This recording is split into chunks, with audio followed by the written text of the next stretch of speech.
안녕하십니까. 문명의 그리스도인입니다. 오늘은 여러분은 바울 서신들의 기록된 순서를 제대로 알고 계십니까? 라는 주제로 한번 이야기를 해보겠습니다. 자, 신약성서. 자, 신약성서 대부분은 많은 부분이 사도 바울의 서신들이 그 비중을 차지하고 있죠. 신약성경은 3분의 2예요. 자, 근데 이 사도 바울은 20년에 걸쳐서 13개의 편지를 씁니다. 더 썼는데 발견을 못한 건지는 모르겠으나 우리가 알 수 있는 것은 신약 성경의 13개의 편지. 자, 그러면 이 13개의 편지 중에 9개의 편지는 다른 시기에 다양한 문화권에서 각기 다른 문제들을 경험하고 있던 교회들에게 보내졌어요. 자, 교회 공동체한테 보내집니다. 자, 그리고 4개의 편지는 그리스도인 개인들에게 보내졌어요.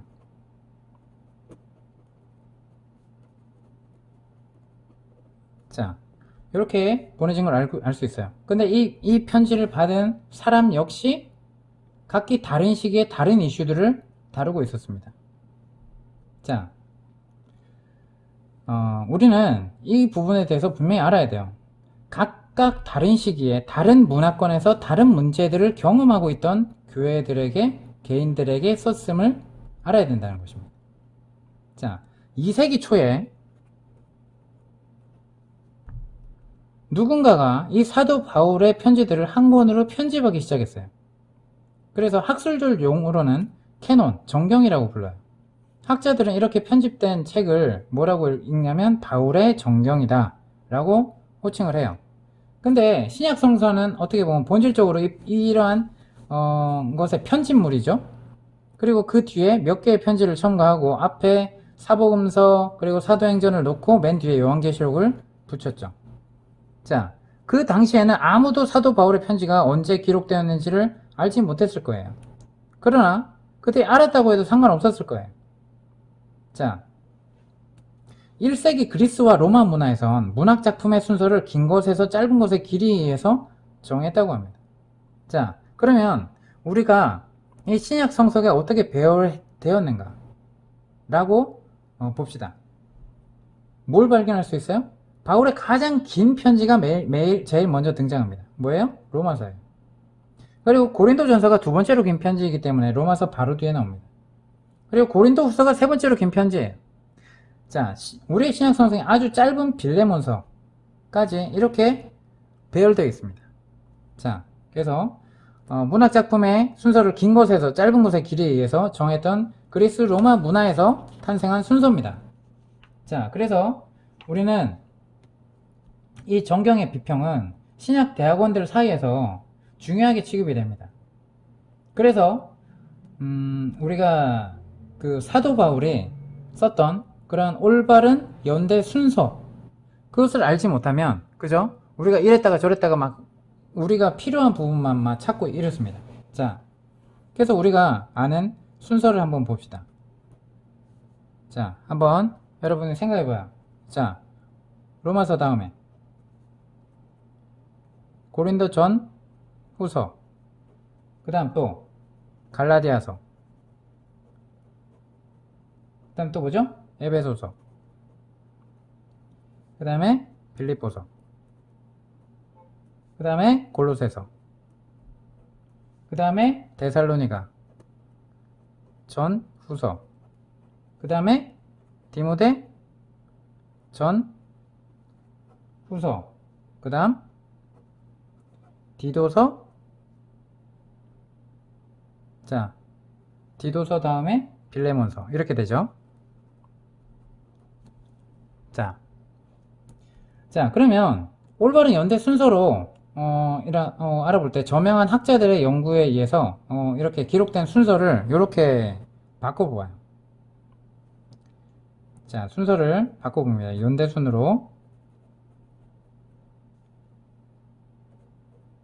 갈라디아서, 그리고 데살로니가 전 후서, 그 다음에 고린도 전 후서, 그 다음 로마서, 그 다음 골로새서, 그 다음 빌레몬서, 그 다음 에베소서, 그 다음 빌립보서, 그 다음 디모데 전 후서, 그 다음 디도서, 그 다음 아니네요. 디모데 전서, 그 다음에 디도서, 디모데 후서, 이렇게 됩니다. 자, 그래서 이러한 순서대로 연대별로 바꿔졌습니다. 혹시나 성경을 읽을 때 요 연대 순으로 한번 잘 따라서 읽어보시면 좀 좋겠다는 생각을 한번 해봅니다. 자, 그래서 우리가 기록된 순서가 연대 순이 아님을 여러분들이 기본적으로 아시면 좋겠습니다. 자, 그리고 그러면 우리가 읽고 있는 성경에 보면 장하고 절이 있어요. 그죠? 이 장하고 절이 탄생이 어떻게 됐을까요? 탄생. 그죠? 이 유래가 있을 거 아니에요. 누군가가 시작을 했든지 이때 이후로 그것이 우리는 당연히 알고 있어요. 그럼 성경에 사도 바울이 성경을 이렇게 하면서, 아니면 누가 선생이, 아니면 이 사도들이 그 성경을 기록하면서 1-1, 1장 1절 이렇게 했을까요? 아니에요. 그죠? 그럼 이 탄생이 있다는 거죠. 자, 파리 대학의 교수 스티브 랭던이라는 사람이 있어요.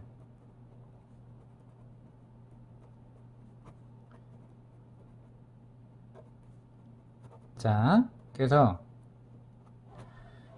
이 교수가 1227년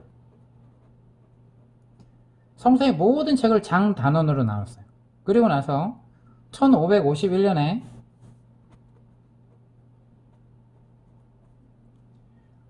자, 로베르 스테파노라는 이런 인쇄업자가 있어요.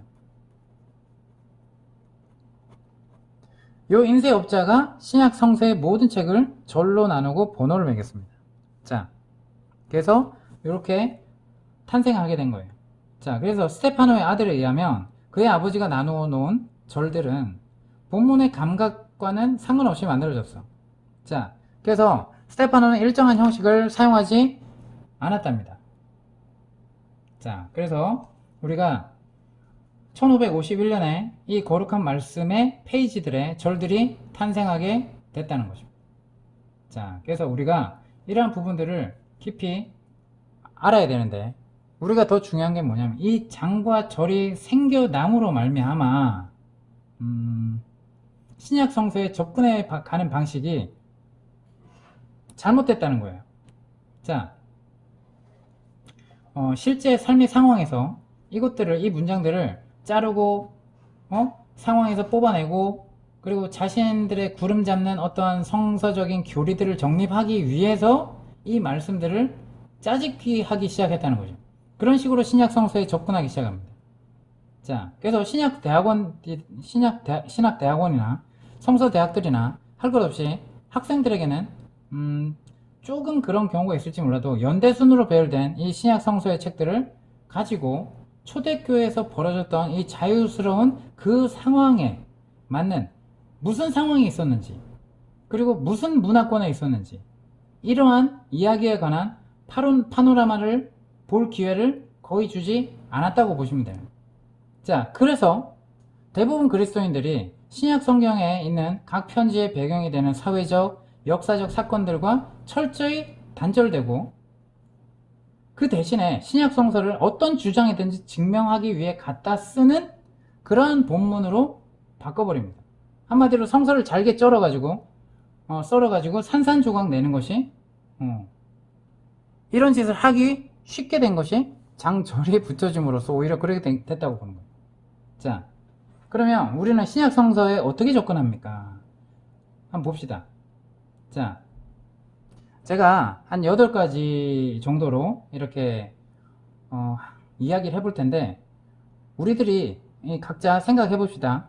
우리에게 내가 나도 이런데, 라고 적용되는 것이 몇 개나 되는지 한번 연필로 한번 이렇게 수를 하든지 손가락으로 한번 세보십시오. 자, 첫 번째, 당신에게 감동을 주는 구절을 찾는다. 그런 구절을 찾으면 거기에 줄을 치거나 그것을 암송하거나 묵상하거나 아니면 냉장고 문에 써서 붙인다. 자, 두 번째, 당신에게 하나님께서 약속하셨다고 생각되는 구절을 찾는다. 그렇게 해서 그것을 믿음으로 선언하고 주님으로 하여금 당신이 바라는 것을 하시도록 기도한다. 자, 세 번째, 당신이 순종하도록 하나님께서 명령하셨다고 생각되는 구절을 찾는다. 네 번째, 마귀를 겁줘서 혼비백산케 하는 구절이나 시험에 빠졌을 때 마귀를 무찌르기 위해 당신이 인용할 수 있는 구절을 찾는다. 자, 다섯 번째, 당신의 특정한 교리를 증명하는 구절을 찾는다. 그렇게 해서 당신은 당신의 신학적 논쟁 상대의 코를 납작하게 만든다. 자, 이것은 본문을 증빙 자료로 사용하기라는 프루프 텍스팅이라는 방법 때문입니다. 자, 그래서 이러한 방법은 기독교의 불모지대가 문맥과 동떨어진, 문맥상의 의미가 아닌 문맥과 동떨어진 임의의 성서 구절 몇 개를 단순히 읊기만 하면 사실상 어떤 주제에 관한 토론도 끝장낼 것처럼 그 구절 이렇게 단락단락으로 다 외워서 그때그때 그 말씀을 적용하려 합니다. 자, 그런 거예요. 자, 여섯 번째, 다른 사람들을 좌지우지하거나 그들을 고쳐줄 구절들을 성서에서 찾아 골라낸다. 일곱 번째, 설교에 잘 들어맞을 구절들과 좋은 설교거리를 찾는다. 자, 이것은요 굉장히 중요한데, 설교하고 가르치는 수많은 사람들을 영구적인 중독 상태로 빠뜨립니다. 자, 왜냐? 주제가 정해놓고 그거에 대한 본문 말씀을 짜집게 하거든요. 그 구절을 찾아내거든요. 그래서 이걸 바탕으로 해서 하나님은 이것을 원하신다 라고 교리를 가르치게 되고 방법을 찾아내고, 그러한 예를 들면 하나님께 복받는 방법 10가지, 아니면 기도의 응답을 빨리 받을 수 있는 10가지 방법, 1. 아니, 그런 것들이 정말 하나님께서 원하시는 걸까요? 아니죠, 그죠? 자, 마지막 여덟 번째, 때때로 눈을 감아요. 그리고 성서를 아무데나 핍니다. 그리고 손가락을 얹은 다음 딱 왔어요. 그 손끝이 머문 곳에 본문을 읽어. 그리고 나서 그 읽은 것을 주님에게서 온 개인적인 말씀으로 받아들입니다. 자, 이 8가지 방법의 이 목록을 이렇게 읊어드렸는데, 각자 이 듣고 내가 사용한 방법은 어떤 것이 있지? 라고 그 8개 중에 이렇게 얼마나 해당되는지 한번 보십시오. 근데 다시 한번 이 내용을 한번 들어보세요. 각 접근 방식이 얼마나 나 중심적이고 개인주의적인가를 주목하십시오. 이것들 다 그리스도인 개인으로서의 당신을 중심에 놓고 있지 않습니까? 자, 각 접근 방식이 신약 성서 대부분 개인을 향해서가 아닌 공동체를 향해 교회 지체들을 통해 기록되었다는 사실을 무시해버립니다. 어떤 상황이 있었는가, 이 교회 공동체에 어떤 상황이 있었고 어떤 문화가 있었는가를, 그리고 어떤 관점에서 이야기하고자 했는가, 이러한 부분을 더 깊이 알지 못하고 성경에 이렇게 쓰여 있잖아 라고 임의대로 해석을 해버렸다는 거죠.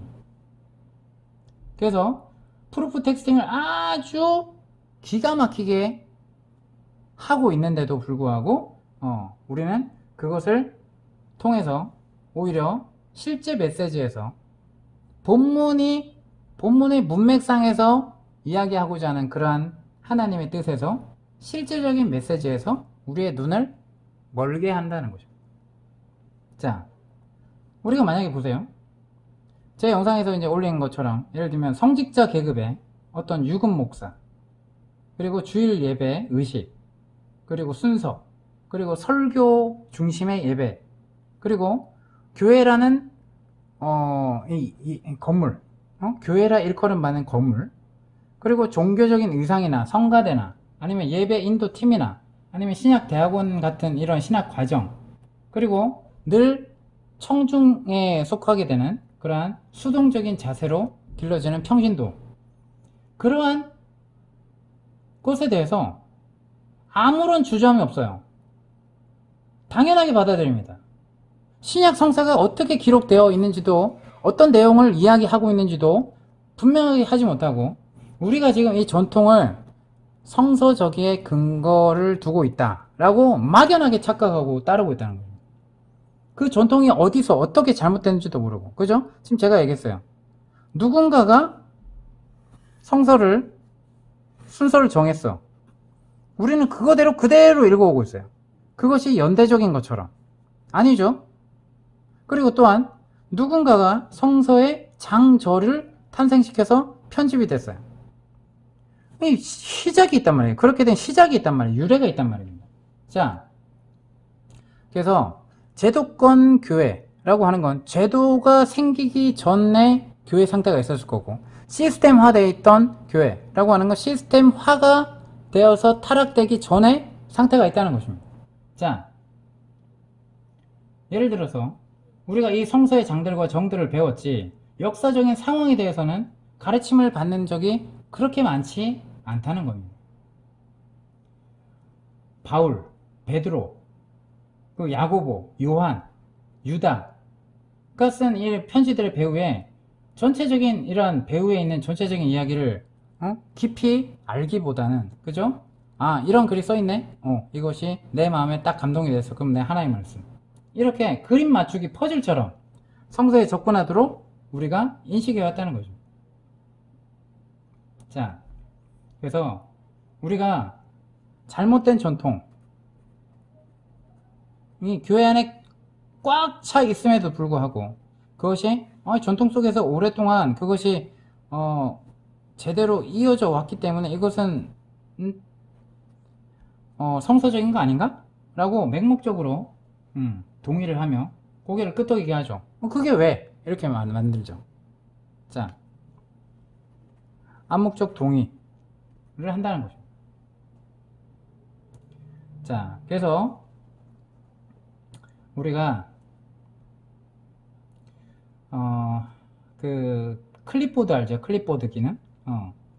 컴퓨터에 익숙하다면 클립보드 기능에 대해서 알고 있을 거예요.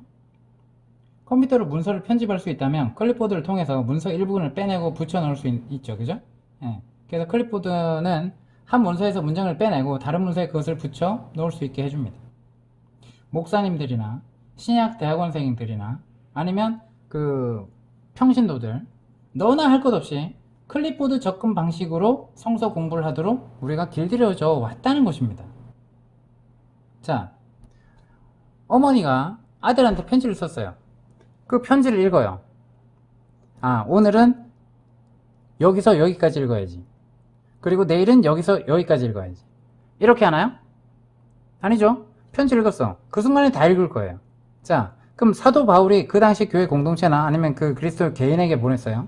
여러분이 그 대상이라고 생각합니다. 그 문화와 그것을 인식하고 그 역사적 상황을 인식하는 공부를 좀 하시고 그 상황에 빠져들어서 그것을 받아들여 보십시오. 자, 그렇다 그러면 어떻게 될까요?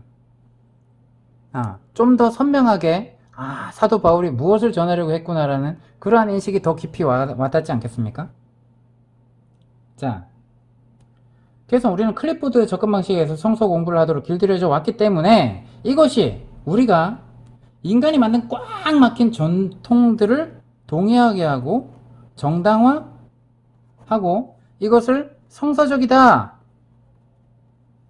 라고 판단하게끔, 자, 잘못됐다는 인식을 하지 못하게끔 그렇게 되어왔다는 것입니다.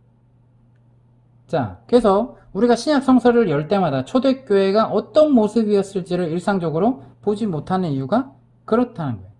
우리는 그냥 구절들만 봅니다. 전체적인 윤곽은 보지 못해요.